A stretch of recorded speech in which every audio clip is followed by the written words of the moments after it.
Bonjour, Jérôme Xavier, société Le Matériel de Sondage. Je vais vous présenter dans cette vidéo des données acquises avec le radar de sol UtilityScan DF GSSI.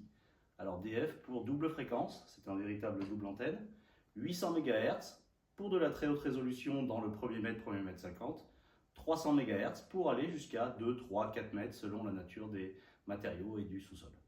Donc là, on va parler principalement de détection de réseaux enterrés et notamment avec le géoradar couplé avec un GPS centimétrique. C'est-à-dire que tous mes passages, tous mes profils seront directement géoréférencés et pourront être importés dans le logiciel Geolytix pour pouvoir traiter. Donc je vais vous expliquer un petit peu comment ça se passe dans l'interface, mais avant ça, je vais vous montrer comment on voit déjà les données sur la tablette Panasonic du radar de sol. Voilà un petit peu sur l'interface à quoi ressemblent les données acquises. Donc là, on voit des radargrammes, on voit deux images, deux coupes distance profondeur. Deux images, pourquoi? Parce qu'on a deux fréquences, 800 MHz, 300 MHz.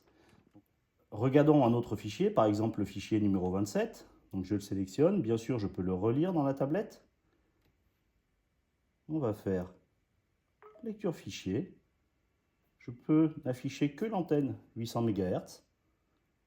Et là, je suis en train de relire le fichier enregistré, le radargramme enregistré. Je peux faire une pause pendant la relecture et regarder, pointer des profondeurs.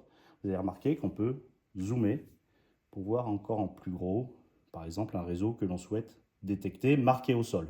Là, l'idée, c'était d'enregistrer des profils avec un GPS en direct pour pouvoir les ouvrir directement positionnés, géoréférencés dans le logiciel Geolytix. Nous voilà dans l'interface de Geolytix, on voit la vue en plan, des profils radar réalisés, positionnés au GPS, les calques sur la gauche, le radargramme en bas.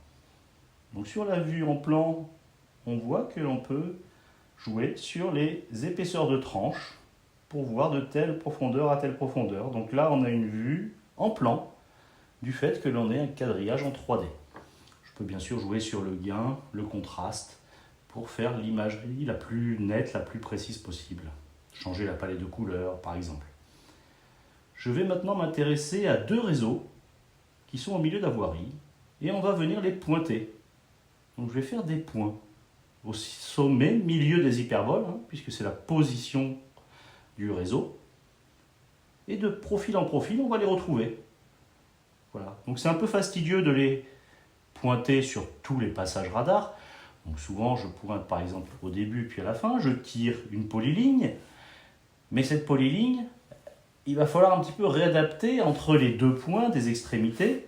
Et donc, il y a l'outil dans Geolytix pour pouvoir repositionner sur les profils intermédiaires, remettre en X, Y, Z la position précise du réseau que je suis en train de dessiner. Vous voyez, parfois, il y a nécessité de remonter un petit peu parce que le réseau n'est pas parfaitement plan. Donc là, je vais aller venir sur différents profils. Pas forcément tous non plus, ça dépend du niveau de précision et du temps que l'on a. Voilà un exemple de résultat. Donc là, on voit la vue en plan, je vais l'enlever. Montrer que l'interprétation, le pointé du réseau, avec des vues 3D, donc des profils, des coupes radar. Je peux me balader bien sûr dans cette 3D, afficher les profils que je souhaite. Et on voit que le réseau suit parfaitement le milieu et le sommet de chaque hyperbole. On peut jouer aussi sur la verticalité, augmenter, diminuer, ce qu'on appelle l'exagération verticale. Il y a tout un tas d'outils comme ça dans Geolytix qui nous permettent de mieux visualiser, mieux interpréter et mieux exporter. Donc là, je pourrais exporter cette vue-là juste en PNG pour mettre dans un rapport, mais je pourrais aussi, bien sûr, exporter en KMZ pour mettre le résultat de mon interprétation dans Google Earth ou en DXF pour importer directement dans un logiciel de type CAD.